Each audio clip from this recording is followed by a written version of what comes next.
1965 সালে এই 65 সাল থেকে এই হাতিয়ার নদী ভাঙন শুরু হয়। আগে অনেক ইউনিয়ন ছিল, এখন সময়ের গতিতে প্রায় 3টি ইউনিয়ন বিলীন হয়ে যায়। সেটা হচ্ছে হর্নি, চানন্দি এবং লক্ষ্মী নামের 3টি ইউনিয়ন। এই ইউনিয়নের হাজার হাজার মানুষের মানে কষ্টে অর্জিত হয়তো তাদের ভিটেবাড়ির জমিন, তাদের বাসা বাড়ি সব মেঘনায় বিলীন হয়ে যায়। আমাদের সামনে একজনকে দেখতে পাচ্ছি যার ঘরের পাশে একদম নদী চলে এসেছে। ওনার সাথে একটু কথা বলবো ওনাদের যে কষ্টের জীবন এখন, কারণ এখান থেকে এই ভিটে মাটি ছেড়ে অন্যত্র চলে যাওয়া এটা কিন্তু সাধারণ বিষয় না। তো ওনার সাথে একটু কথা বলবো আমরা। ওনাকে দেখতে পাচ্ছি, আপনাদের এটা তো আপনাদের বাসা না? তো এই নদী মানে কয় বছর হয়েছে যে এত তাড়াতাড়ি এখানে কাজে চলে আসছে? 1.5 বছর না? ওইদিকে তো আপনাদের আরো জমিন ছিল নাকি? তো দেখতে পাচ্ছেন এখানে মেঘনার একদম কাছে ওনাদের বাড়ি। এখন আপনারা কি কোথাও চলে যাবেন নাকি এগুলো ছেড়ে? তো দেখেন এইখানের যে নদীর কাছে এই যে ঘরের মালিক হচ্ছে ওনারা এখন এগুলো ছেড়ে নোয়াখালী যাওয়ার সিদ্ধান্ত নিচ্ছে। তো আমি সরকারকে অনুরোধ করব যে কোনোভাবে হচ্ছে এই নদী ভাঙন যদি রোধ করা যায়, আমার এই ভিডিওটা যদি ঊর্ধ্বতন কোনো কর্মকর্তার কাছে যায় তো আপনারা দেখবেন বিষয়টা। কারণ এখানে এই যে সবাই নিঃস্ব হয়ে যাইতেছে, এখানে সবাই চলে যাইতেছে, নিঃস্ব হয়ে যাইতেছে সবার জমিন। হ্যাঁ, এই যে এখানে দেখেন গরু, তারপরে বাড়িঘর সবই নদীর একদম কাছে। এখানে আশেপাশে দিয়ে জাহাজ যাইতেছে, ট্রলার যাইতেছে, আর এখানে তাদের বাড়িঘর। এইভাবে কি জীবন যায় নাকি? কয়দিন পরে এরা অন্য জায়গায় চলে যাবে, তখন মানে তাদের তো জমি, তাই না? লাখ লাখ টাকার, এখানে হাজার হাজার টাকার জমি নদীর ভিতরে চলে গেছে। এই যে দেখেন এটা হচ্ছে মেঘনা নদী, এর পাশে জাহাজ যাইতেছে। তো আপনাদের যে নদী ভাঙন হইতেছে, হ্যাঁ, আপনাদের কি সরকারের পক্ষ থেকে কোনো অনুদান আসছে বা কোনো টাকা পয়সা কেউ দিছে? চেয়ারম্যান মেম্বাররা কোনো সাহায্য এভাবে অন্য কেউ কি পাইছে? তো যেটা বলতেছিলাম যে ওনাদের ঘর বাড়ি সব নদীর বুকে বিলীন হয়ে যাইতেছে, কিন্তু ওনারা কোনো সাহায্য পাচ্ছে না সরকারের তরফ থেকে বা এলাকার চেয়ারম্যান মেম্বার যারা কর্মকর্তা আছেন তাদের থেকেও কোনো সাহায্য পাচ্ছেন না। তো যদি তারা কোনো সাহায্য পেয়ে থাকেন তাহলে হয়তো বা একটু হলেও তাদের ক্ষতিপূরণ যে দেখেন। হ্যাঁ, তো বলতেছে যে জোয়ারের সময় নাকি এখানে গরু তাদের মারা গেছে। তো বিষয়টা খুবই দুঃখজনক। আমি একটা হাতিয়ার সন্তান হয়ে এইভাবে হাতিয়ার মানুষের কষ্ট দেখতে আসলে ভালো লাগছে না।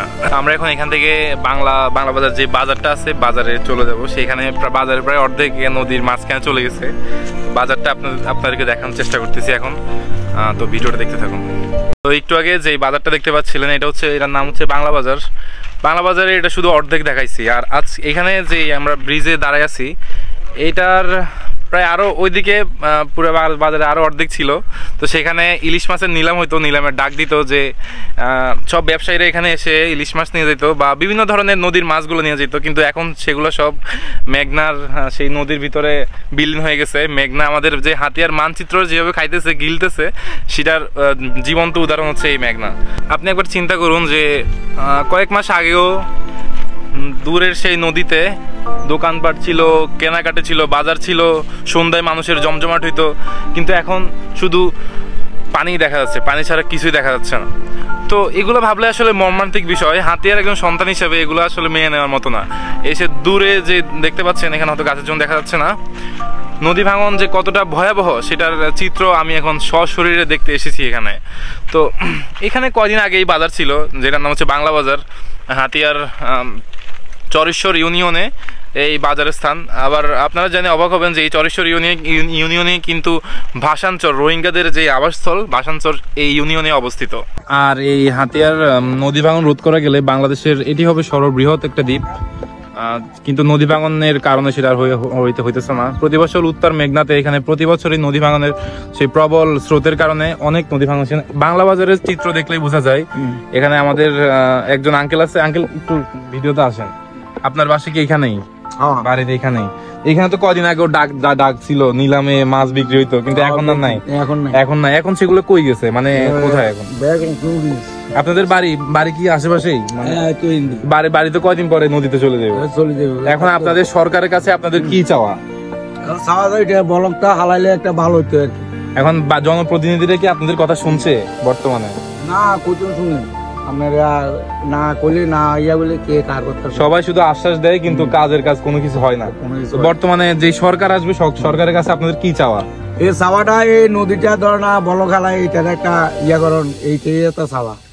আচ্ছা, তো উনার মতোই আমিও এটাই চাই যে ব্লক ফেলে এই মানুষ জনপদের মানুষদের রক্ষা করা, মানুষের বসত ভিটা, যে বসত ভিটা জায়গা জমিন সব রক্ষা করা, গরু ছাগল আছে আবাদে অনেক কিছুই সব নদীর গর্ভে বিলীন হয়ে যেতেছে। তো আপনারা একটু দেখুন, জনপ্রতিনিধিরা একটু দেখুন, এইখানের যে বাংলাদেশের এইটা কিন্তু সর্ববৃহৎ একটা দ্বীপ হওয়ার কথা ছিল, কিন্তু এটা অনেক বড়। হ্যাঁ, 7.5 লাখ প্রায় 8 লাখ মানুষের বসবাস এই দ্বীপে, কিন্তু নদী ভাঙনের দিকটা বিবেচনা করলে আস্তে আস্তে কিন্তু হাতিয়া একদিন এই মেঘনার বুকে বিলীন হয়ে যাবে কিন্তু এইভাবে চলতে থাকলে। সামনে যে ম্যানগ্রোভ বন দেখতে পাচ্ছেন, দেখতে খুবই সুন্দর লাগতেছে, কিন্তু দুঃখের বিষয় হচ্ছে কয়দিন পরেই, কয়েক মাস বা কয়েক বছর পরে এগুলো আর থাকবে না। তো এইভাবেই সুন্দর হাতিয়ার সুন্দর পর্যটন স্থানগুলো এভাবে বিলীন হয়ে যাচ্ছে মেঘনার বুকে। তো যেটা বলতেছিলাম, বাংলাদেশের পর্যটন খাত এমনিতে পিছিয়ে আছে, কিন্তু আমাদের হাতিয়া পর্যটন দিক দিয়ে খুবই স্বয়ংসম্পূর্ণ, কিন্তু আমাদের এই যে নদী ভাঙনের কারণে যে আমাদের পর্যটন খাতগুলো এভাবেই বিলীন হয়ে যাচ্ছে মেঘনার বুকে। তো এটাই হচ্ছে বর্তমান অবস্থা হাতিয়ার। তো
এইটা হচ্ছে আমার একমাত্র মাধ্যম, ঠিক আছে? আপনারা সবাই ভালো থাকবেন। হাতিয়ার মানুষরা হচ্ছে সংগ্রামী মানুষ, তারা লড়াই করে বাঁচতে